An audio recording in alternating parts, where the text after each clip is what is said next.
Thanks, David. So yeah, let's go back to October, a special ending play, a rare ending play, in fact, what I'll call a golden moment. And so we're going to look at plays like that that are in the World Series. So just to remind you, going back to, we're in the 7th game with the Dodgers having taken the lead 5-4 in the 11th inning as Toronto comes to bat to try and win it, or at least tie it. And now after, let's click the slide a couple times, it'll keep moving. They've gotten 2 men on base with 1 out, and so when Alejandro Kirk comes up, he can be the hero by hitting a home run or triple, and the Blue Jays win the World Series. Or he could run to a double play, and the Dodgers win the World Series. It hung on that 1 at bat. And of course what happened is Kirk grounds to Mookie Betts, who nimbly moves over to second base and throws the ball to first. If you keep clicking through, it'll show you how, and it's over, yes. So what is a golden moment? Simple definition. If the World Series hangs on a single play, in order for that to happen, what must occur? Well, it has to be in the 7th game, except for the few World Series that went 9 games, or one was a tie, it was a game. It's got to be the 9th inning or later, right? The home team has to be batting, because if you're visiting team batting and you go ahead, it's not over. The home team has to be behind, but not behind that much, because the winning run has to be at the plate or already on base. When you meet all of those criteria, and only those criteria, you have the definition of a golden moment. I have to stop now and say that I was 2/3 of the way done this research, and someone points out to me that, someone's done this before, actually. And lo and behold, in our very own baseball research journal, not 10 years ago, the cover story. It was called Golden Pitches. We took the term from soccer. They call it the golden goal when it's in overtime and it can be won at any moment with a goal. So it's, okay, golden moment.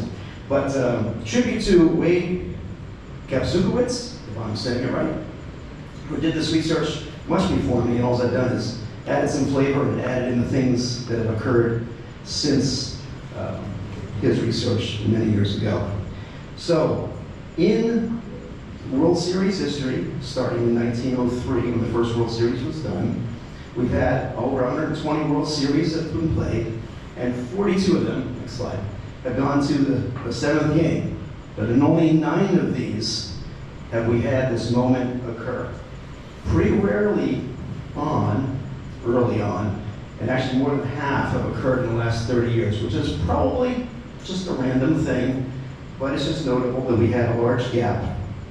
And then now it's happened pretty frequently in modern times. You might think of classic, memorable, game-ending home runs, and we've had a number of those, and a lot of them are not golden moments. For example, the Giants win the pennant, Bobby Thompson was not a golden moment because it was not in the World Series. Now, if you want golden moments for pennant winners, you can have that, and Francisco Cabrera, maybe a couple others.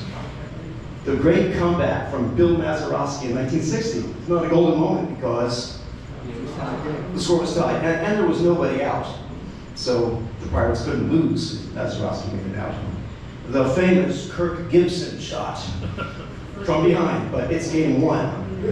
And Joe Carter won the World Series on a come-from-behind home run in the 9th inning, but Game 6. But it was game 6. So those are all great moments, but they're not golden moments.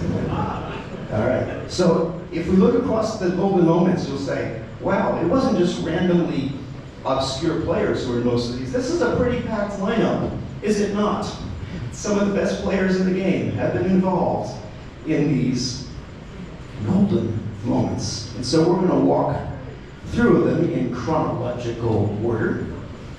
And the first one begins in a new park called Fenway Park, where the Giants have come in, and in game 8, because one was a tie, in the 10th inning, the Giants have taken lead. And Christy Mathewson, who did not have a pitch count, is still on the mound in the bottom of the 10th. And Clyde Engel hits a fly ball to center field, which is just dropped. And that puts the winning run on the first. But the next batter, Harry Hooper, flies out. Engel running to third. And now it's a golden moment because Steve Yerkes could end the series for the Sox with a home run, or he could fly into a double play and end the series for the Giants. Well, Yerkes draws a walk. And up comes Tris Speaker. And Tris Speaker hits a foul pop-up between home and first. And Matty yells Chief for Chief Myers, the catcher. But Chief can't get it. And Merkel, the first baseman, lets it fall for a foul ball. And allegedly, Tris Speaker yells at that point, that call is going to cost you this game. Whether he did or not, it's in print. But Tris Speaker then singles in the tying run, and now it's no longer a golden moment because the game is tied. And so Speaker came through. His team did win just 2 batters later on a sacrifice fly. But if Matty had gotten him out on a double play, Giants would have won. If he had hit a home run, Red Sox would have won. But it was a golden moment that passed with Speaker somewhat successful. 14 years later, we are in the new Yankee Stadium when the Cardinals have taken a 3-2 lead, and Pete Alexander, or Grover Alexander, if you will, who's pitched a complete game the day before, has now come in the bullpen in the 7th inning to strike out Tony Lazzari with the bases loaded, and stays in the game and is leading 3-2 in the 9th. The Yankees leadoff hitter is Earl Coombs, 1 out. The number 2 batter is Mark Koenig, 2 outs. Up comes Babe Ruth. And Babe Ruth so far in this game has walked, hit a home run, walked, and walked. And on a close pitch here, Babe Ruth walks. Probably not a bad idea, I guess. And when I was doing this research, I was so surprised. I thought sure that after Babe Ruth batted, the next batter is Lou Gehrig, right? Lou Gehrig hit 4th, not in 1926. He was a young Lou Gehrig, not quite the Lou Gehrig that we would come to know, so he's hitting 5th. But Bob Musial is hitting 4th, and Bob Musial is up. He could be the hero, or he could be the GOAT. But Bob Musial doesn't do either, because Babe Ruth decides to try and steal second base. And Babe Ruth is out at second base, and hence Bob Musial never gets to bat, and Grover Cleveland Alexander is the hero. The throw goes down to the player-manager of the Cardinals, Roger Hornsby, who tags Ruth out at second. Ruth explained later he thought no one would think I was trying to steal second. He would also say, allegedly, why did you try to steal second? And he said, I was not doing any bleeping good on first. And that probably is a true quote. It remains the only World Series ending on a caught stealing, or the only World Series ending on any runner being thrown out at the base. 30-some years goes by before our next golden moment. In again, a somewhat new stadium, Candlestick Park, 1962, the Yankees have gotten a run this game on a bases-loaded double play ball. And it's 1-0 going to the bottom of the 9th. And Ralph Terry has allowed 2 Giants all game to reach first base. And that's a pretty potent lineup. And so the Giants come up in the bottom of the 9th with the pitcher's spot, and Matty Alou drags a bunt for a single. There's 1 man on, nobody out. The Giants can now win the game on the next batter, but they cannot yet lose it because there's no one out. But leadoff man Felipe Alou strikes out. And now we have a golden moment for the number 2 hitter, who is Chuck Hiller. But he strikes out. There's 2 outs and a man on first. But no fear, because the next Giants batter is Willie Mays. Willie Mays gets up with the opportunity to be the hero. And Willie Mays ropes a double down the right field line. And Felipe Alou goes to second, Felipe Alou goes to third, and Roger Maris out in right field makes a wonderful play. And the base coach holds Felipe Alou at third base. And so now it's second and third with 2 outs in the bottom of the 9th. And Willie McCovey, the cleanup hitter, comes up. McCovey hits a long fly ball foul. And then McCovey rips a line drive. And later in life, Willie would be asked, what's the hardest ball you ever hit in your career? He said, when I ripped a ball right to Bobby Richardson's glove at second base. And he ends the World Series, it could have 5 feet either way, even as Charles Schultz would say in his comic strips.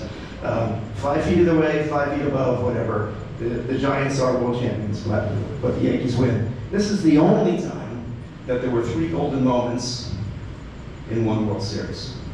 3 batters in a row.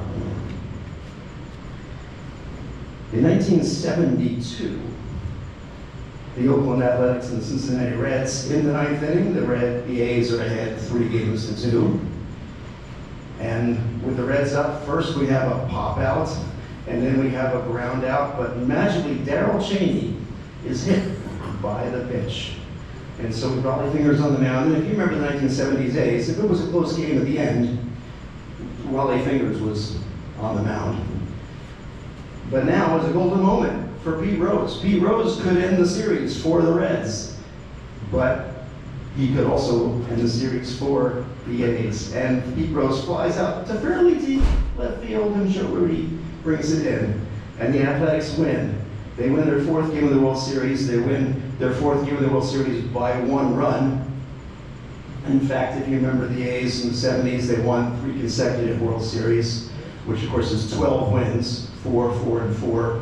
And of those 12 games, 10 of them were won by a single run. Raleigh Fingers was a fairly important key to the Oakland Athletics' consecutive World Series victories. Moving ahead, in 1997, the upstart Florida Marlins, in only their 5th year of existence, are in the World Series. They're down in the 9th to the Indians 2-1 with closer Jose Mesa up. And a loose singles. We have a man on. We have the winning run at the plate for Bobby Bonilla. There's no one out. So there's no golden moment. But Bonilla strikes out, bringing up now it could end on this play. Either way, Charles Johnson gets up, and he singles with a loose scampering to third. 1 out and 2 men on for Craig Counsell.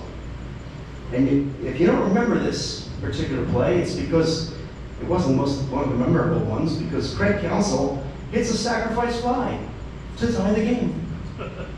And so the golden moment is off, because now it's tied in the 9th. And the drama would come in the 11th inning, when the Marlins would eventually win. So Craig Counsell certainly did something to that, but it did not end on that play.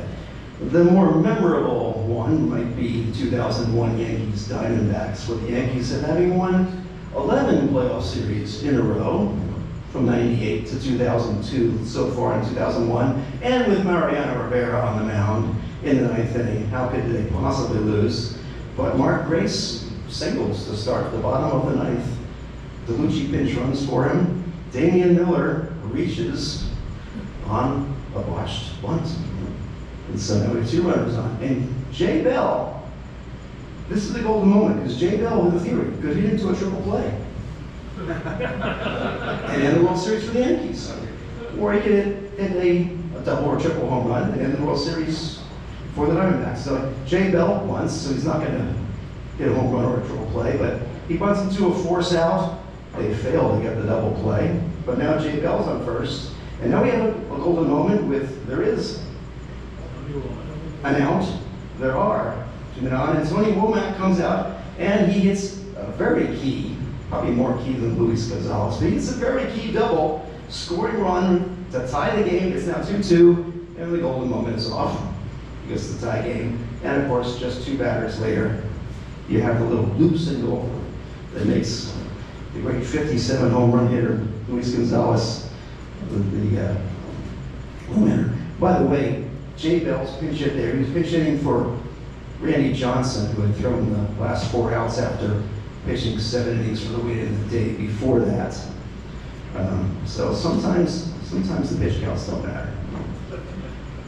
Then in 2014, we had the moments where with the Giants up and Madison and Bumgarner coming on for the 15-out save after pitching games 1 and 5 already.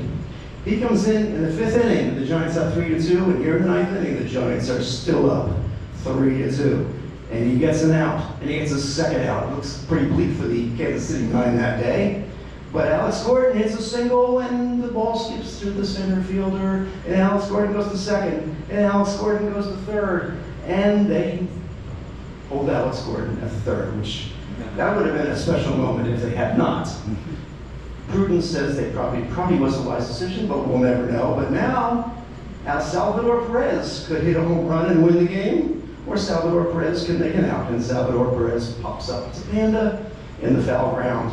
And so the Giants win their third World Series in 5 years. So certainly there was a discussion later about whether they should have sent Alex Gordon, but anyway, they gave us a golden moment because they didn't. Now just 2 years later, in the 10th inning, after the rain delay in the 9th and the 7th game of the World Series, the Cubs have gone up 2 runs, 8-6 on the Indians. And now you have a lot of no-names here, because they have switched players all over the place in this game, right? So the great Carl Edwards Jr. is on the mound for the Cubs. And after 1 out, and then 2 out, and then a Brandon Geyer walk, and then a stroll to second, because they really didn't care. It's not the tying run, right? So you have the tying run at the plate with 2 outs. Rajai Davis singles, Geyer scores. Now the winning run is at the plate with 2 outs. And there's a pitching change. The great Mike Montgomery, who you all remember, I'm sure, comes on the pitch, and the batter is Michael Martinez. Because Terry Francona has switched out a lot of players. In fact, Michael Martinez was brought in for defense in the 9th inning because he had a better arm in right field to prevent the runner from scoring maybe, so he's got nobody left. So the great Michael Martinez, the career 194 hitter with no power, comes up in this golden moment, and he does ground out to end the World Series with the Cubs winning 8-7. Lastly, we have what happened, and let's just run through it once more to set it up.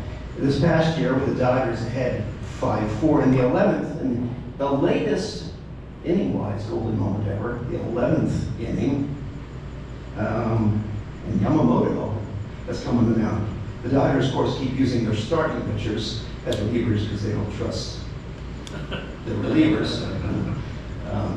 But Vladdy Jr. doubles to start the 9th. That puts the winning run at the plate. And after a sac bunt, creates a golden moment because now there's 1 out and a man on third. So Barger could, in theory, again, get into a double play to end the World Series. But he draws a walk to set up Alejandro Kirk coming up, and I think we all know what happened after that. And so that is the recent most golden moment. And so if you look at all of them across World Series history, 9 World Series we've had golden moments. 6 times the golden moment ended with an out, and the visiting team were the World Series champs. 3 times the hitter had success and erased the golden moment and put the team in position for a championship later, which actually did occur. But in none of these did the hitter ever come through and have a golden moment where he won the game for his team. So maybe someday you or your grandchildren will witness what no one has ever yet seen, a walk-off World Series win in a spot where the batter's team was down to their last try. And that would be someday maybe a true golden moment.